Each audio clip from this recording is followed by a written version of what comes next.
to unlock that, and that's going to require an interface between what we're doing on the recovery side and what we're doing on financial regulation and our banking policies. Angie Selden, who runs a company called Aris Virtual Solutions, explained, where are you, Angie? There you are. She explained how she's creating thousands of call and sales jobs, bringing jobs back to the United States that have gone overseas in the last several years. And she had some very specific ideas about how we could foster more of this reverse job migration, which we're going to take a look at. Which brings us to the export session. One of the things that obviously in a time of fiscal constraint that we're constantly looking for is how we can spur job growth here in the United States without spending a whole lot of government money. We're going to need to put public dollars in, but where can we find leverage? I think everybody agrees that expanding our exports has to be a priority. And this was the major topic when I traveled to Asia several weeks ago.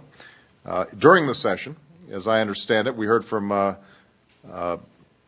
Jim Hoffa about the importance of trade strategies that open markets. We heard from Boeing CEO Jim McCurney about the 22,000 small business suppliers that he relies on to make products, and underscoring the fact that if these suppliers, these smaller suppliers, aren't getting credit, it's very hard for him to build products for export.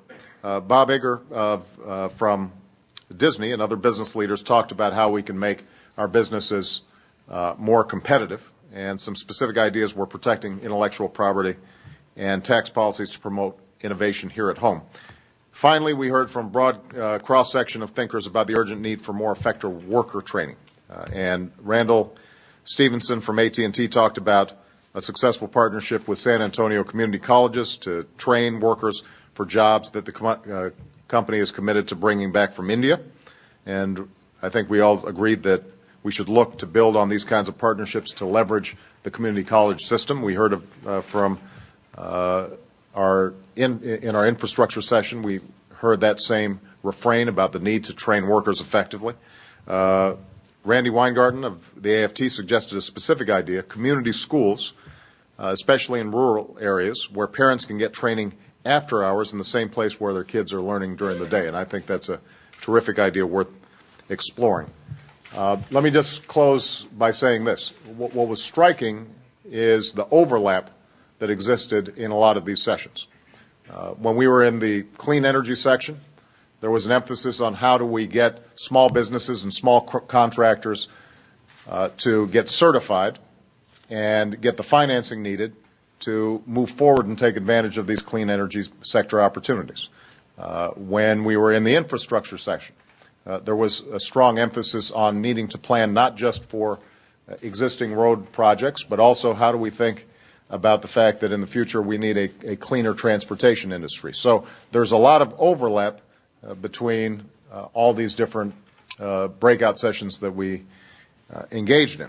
And it underscores how, despite the fact that we had some breakout sessions, we're going to have to figure out how to break out of these silos and integrate these strategies if we're going to be able to get the most bang for the buck. So overall, we generated a lot of important ideas. Some of them I think we can translate immediately into administration plans and potentially legislation. What I want to do, though, is for the remaining part of this jobs forum, just to call on all of you and to see what kinds of ideas maybe I have not highlighted, things that really stood out in the sessions, or if you didn't have an opportunity to speak, but you've got this burning idea that is really going to set the world on fire. I want to make sure that you've got the opportunity to that you've got the opportunity to lay it out right now. So, yes, and please do me a favor and introduce yourself. Some of you, a lot of you I know, but not everybody in the room knows you. My name is David Barber from Barber Foods in Portland, Maine. One of the things that we spent a lot of time on was the regulation from our standpoint, and to your point about not creating regulations and realizing the unintended consequences of those. So that's very important to us as a small manufacturer of food in Portland, Maine.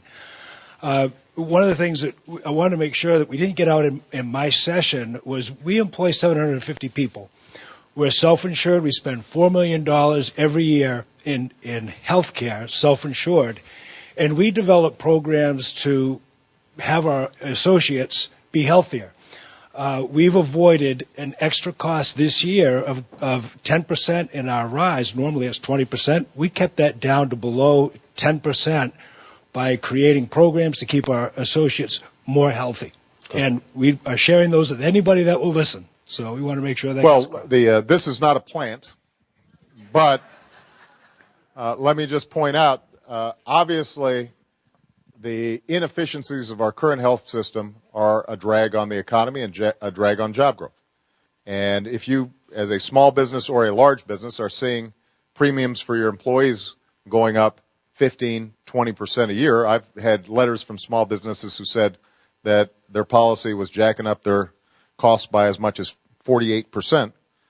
In those kinds of situations, you're not going to be able to invest in hiring that new worker because you're trying to keep the worker you got and provide them coverage. So it is very important, I think, for us to take steps both legislatively but also on the, in the private sector to improve prevention, improve wellness, bend the cost curve.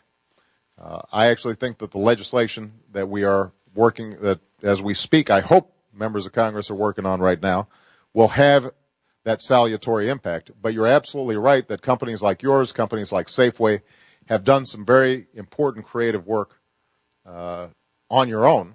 And the question is, are there ways that we can further incentivize those practices and spread the word to companies all across the economy that you can save money that in turn can be used to reinvest in your businesses? Yes, sir. No burning idea, but in reference to silos, is there going to be a document that boils down to different groups so that the people in my group understood what happened in the next group, because it might give us ideas. We had extensive note-taking in every one of the sessions, and that will be distributed to all of you. And I want to assure you that this is just the start of this interaction that we're having with you. So you will then have the opportunity to continue to refine a lot of these ideas. We'll probably set up some working groups coming out of this, and the input that we're soliciting from you is going to be continuous. All right? Frank?